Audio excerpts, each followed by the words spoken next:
नमस्कार।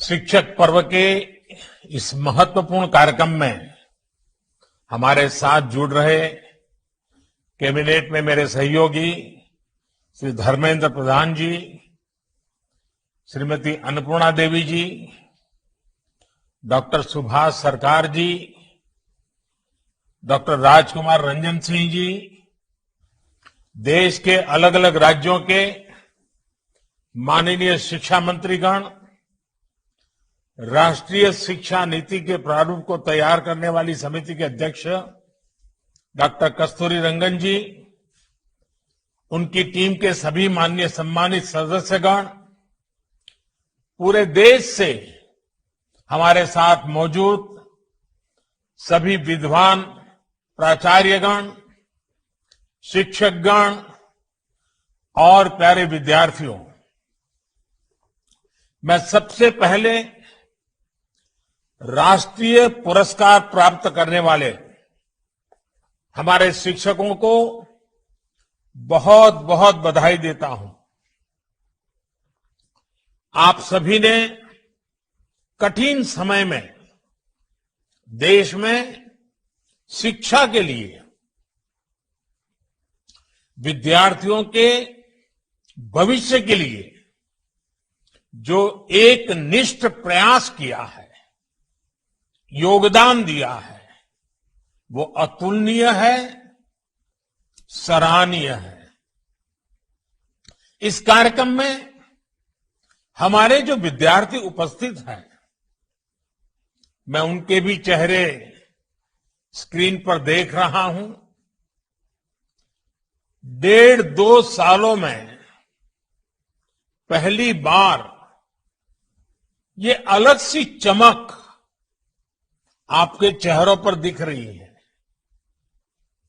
ये चमक संभवतः स्कूल्स खुलने की लगती है। लंबे समय बाद स्कूल जाना, दोस्तों से मिलना, क्लास में पढ़ाई करना, इसका आनंद ही कुछ और होता है। लेकिन उत्साह के साथ साथ कोरोना नियमों का पालन भी हम सबको, आपको भी पूरी कड़ाई से करना है। साथियों, आज शिक्षक पर्व के अवसर पर अनेक नई योजनाओं का प्रारंभ हुआ है और अभी हमने एक छोटी सी फिल्म के द्वारा इन सभी योजनाओं के विषय में जानकारी प्राप्त की। ये इनिशिएटिव इसलिए भी अहम है क्योंकि देश अभी आजादी का अमृत महोत्सव मना रहा है।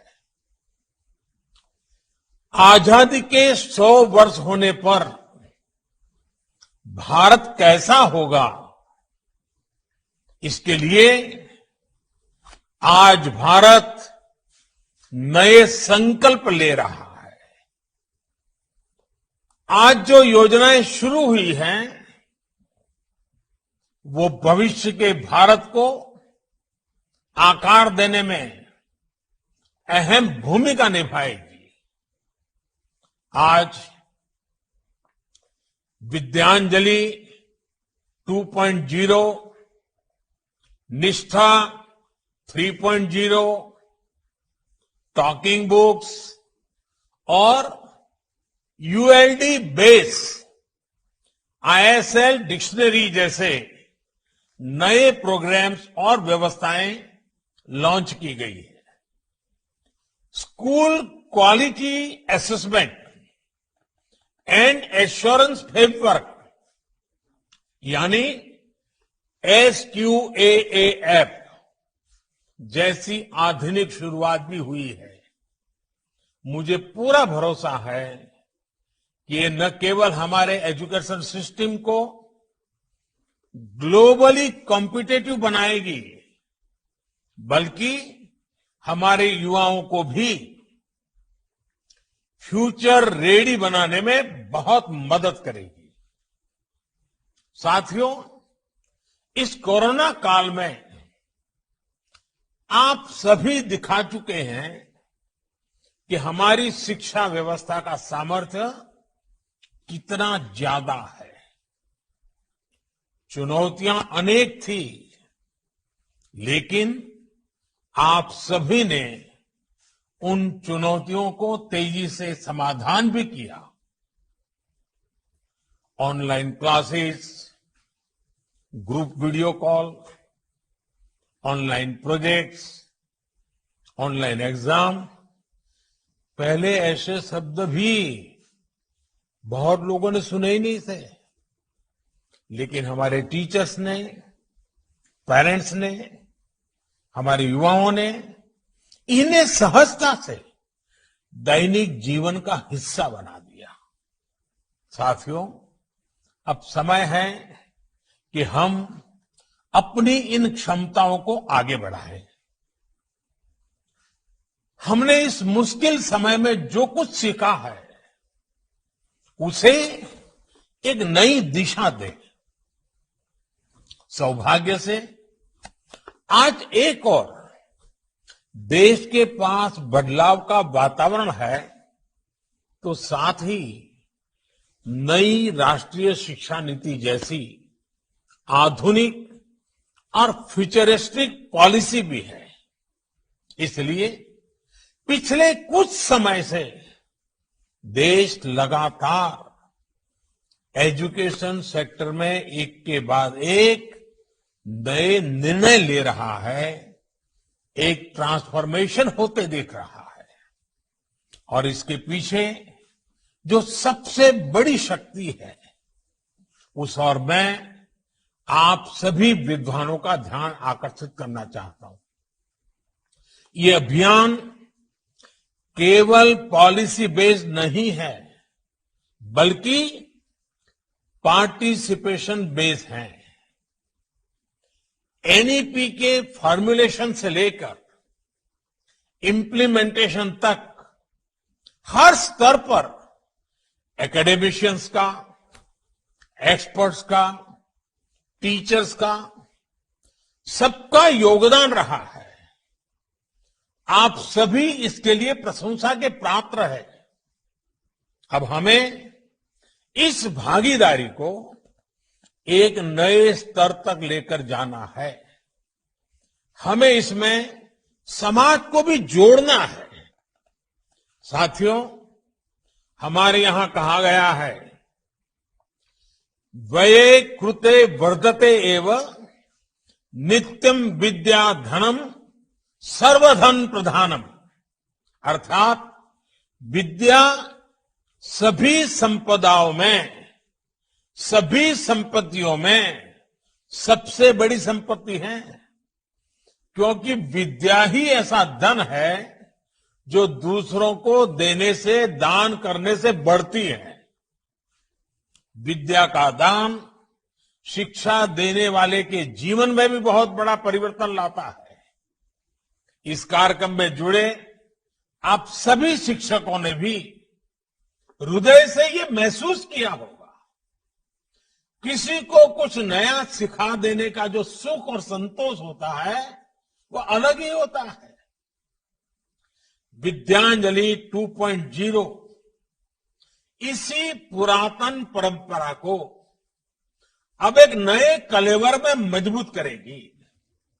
देश ने सबका साथ, सबका विकास, सबका विश्वास के साथ सबका प्रयास का जो संकल्प लिया है, विद्यांजलि 2.0 उसके लिए एक बहुत ही जीवंत प्लेटफॉर्म की तरह है, वाइब्रेंट प्लेटफॉर्म की तरह है। इसमें हमारे समाज को, हमारे प्राइवेट सेक्टर को आगे आना है और सरकारी स्कूलों में शिक्षा की गुणवत्ता बढ़ाने में अपना योगदान देना है।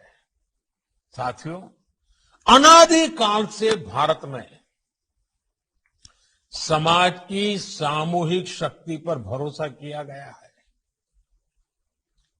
ये अरसे तक हमारी सामाजिक परंपरा का हिस्सा रहा है। जब समाज मिलकर कुछ करता है तो इच्छित परिणाम अवश्य मिलते हैं। और आपने ये देखा होगा और देखा है कि बीते कुछ वर्षों में जन भागीदारी अब फिर भारत का नेशनल कैरेक्टर बनता जा रहा है। पिछले 6-7 वर्षों में जन भागीदारी की ताकत से भारत में ऐसे ऐसे कार्य हुए हैं जिनकी कोई कल्पना भी नहीं कर सकता था।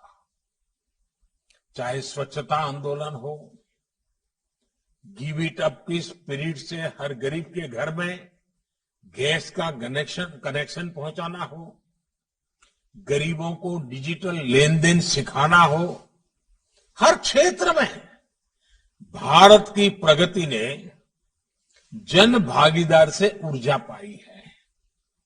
अब विद्यांजलि भी इसी कड़ी में एक सुनहरा अध्याय बनने जा रही है।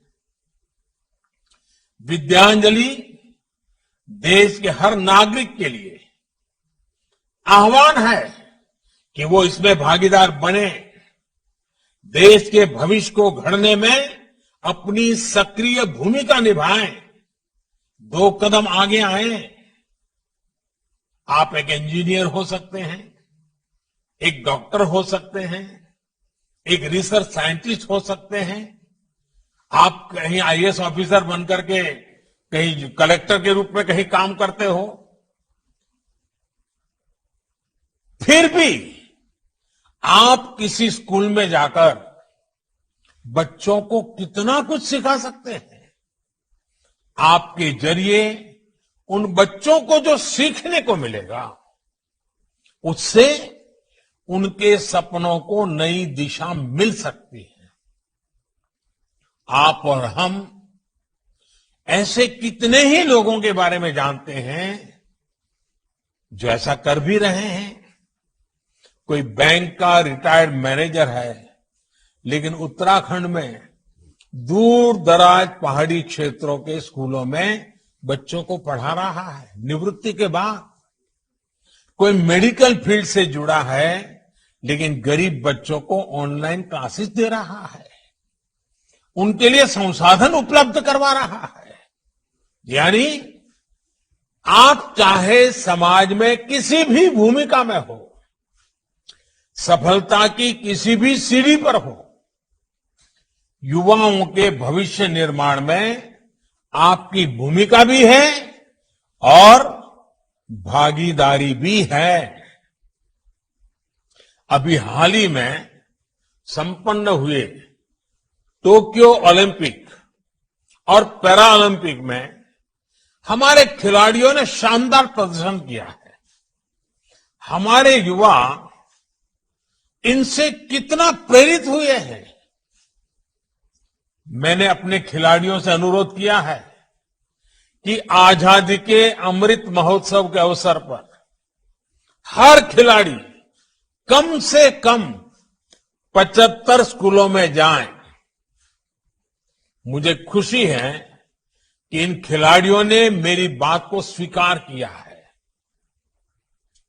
और मैं सभी माननीय शिक्षकगण से कहूंगा, आचार्यगण से कहूंगा कि आप अपने इलाके में इन खिलाड़ियों से संपर्क कीजिए, उनको अपने स्कूल में बुलाइए, बच्चों के साथ उनका संवाद करवाइए। देखिए, इससे हमारे स्टूडेंट्स को कितनी प्रेरणा मिलेगी, कितने प्रतिभावान स्टूडेंट्स को खेलों में आगे जाने का हौसला मिलेगा। साथियों, आज एक और महत्वपूर्ण शुरुआत school quality assessment and assurance framework यानी SQAAF के माध्यम से भी हो रही है। अभी तक देश में हमारे स्कूलों के लिए, एजुकेशन के लिए कोई एक कॉमन साइंटिफिक फ्रेमवर्क ही नहीं था।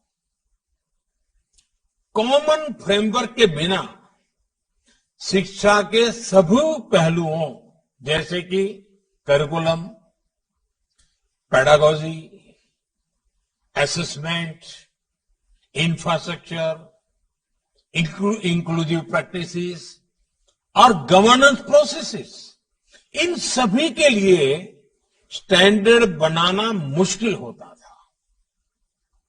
इससे देश के अलग अलग हिस्सों में, अलग अलग स्कूलों में स्टूडेंट्स को शिक्षा में असमानता का शिकार होना पड़ता है।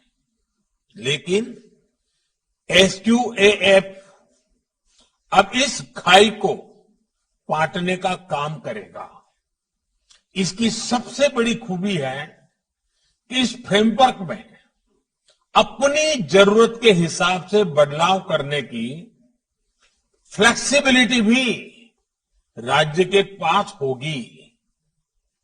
स्कूल्स भी इसके आधार पर अपना मूल्यांकन खुद ही कर सकेंगे। इसके आधार पर स्कूलों को एक ट्रांसफॉर्मेशनल चेंज के लिए प्रोत्साहित भी किया जा सकेगा।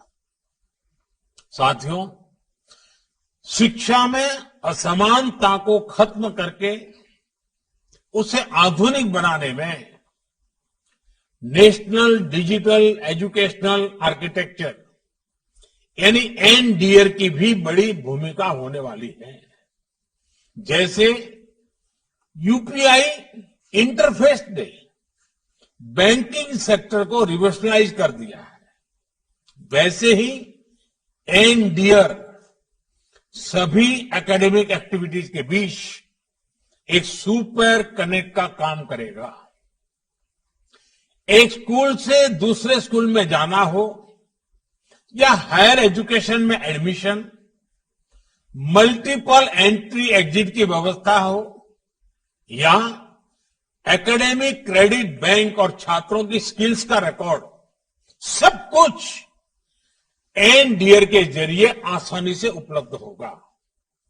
ये सभी ट्रांसफॉर्मेशंस हमारे न्यू एज एजुकेशन का चेहरा भी बनेंगे और क्वालिटी एजुकेशन में भेदभाव को भी खत्म करेंगे।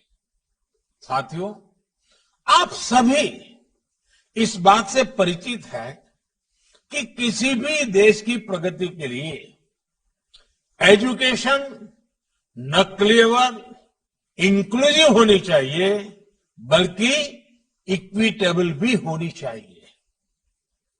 इसलिए आज देश टॉकिंग बुक्स और ऑडियो बुक्स जैसी तकनीक को शिक्षा का हिस्सा बना रहा है।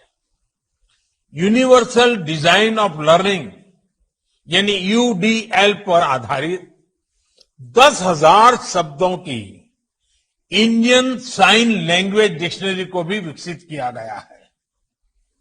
असम के बिहू से लेकर भारतनाट्यम तक सांकेतिक भाषा हमारे यहां सदियों से कला और संस्कृति का हिस्सा रही है। अब देश पहली बार साइन लैंग्वेज को एक सब्जेक्ट के रूप में पाठ्यक्रम का हिस्सा बना रहा है ताकि जिन मासूम बच्चों को इसकी विशेष जरूरत है वो किसी से पीछे न रह जाए। ये तकनीक दिव्यांग युवाओं के लिए भी एक नई दुनिया का निर्माण करेगी। इसी तरह निपुण भारत अभियान में 3 वर्ष से 8 साल तक के बच्चों के लिए foundational literacy and numeracy mission launch किया गया है। 3 साल के उम्र से ही सभी बच्चे अनिवार्यतः प्री स्कूल शिक्षा प्राप्त करें, इस दिशा में जरूरी कदम उठाए जाएंगे। इन सभी प्रयासों को हमें काफी आगे तक लेकर जाना है और इसमें आप सभी की, विशेष करके हमारे शिक्षक मित्रों की भूमिका बहुत बड़ी महत्वपूर्ण है। साथियों, हमारे शास्त्रों में कहा गया है, दृष्टांतो नैव दृष्टः त्रिभुवन जठरे सद्गुरोः ज्ञानदातु। अर्थात पूरे ब्रह्मांड में गुरु की कोई उपमा नहीं होती, कोई बराबरी नहीं होती। जो काम गुरु कर सकता है वो कोई नहीं कर सकता। इसलिए आज देश अपने युवाओं के लिए शिक्षा से जुड़े जो भी प्रयास कर रहा है उसकी बागडोर हमारे इन शिक्षक भाई बहनों के ही हाथों में है। लेकिन तेजी से बदलते इस दौर में हमारे शिक्षकों को भी नई व्यवस्थाओं और तकनीकों के बारे में तेजी से सीखना होता है। निष्ठा ट्रेनिंग प्रोग्राम से, इस ट्रेनिंग प्रोग्राम का एक अच्छा सा निष्ठा आपके सामने अभी प्रस्तुत किया गया। इस निष्ठा ट्रेनिंग प्रोग्राम के जरिए देश अपने टीचर्स को इन्हीं बदलावों के लिए तैयार कर रहा है। निष्ठा 3.0 अब इस दिशा में एक और अगला कदम है और मैं इसे बहुत महत्वपूर्ण कदम मानता हूं।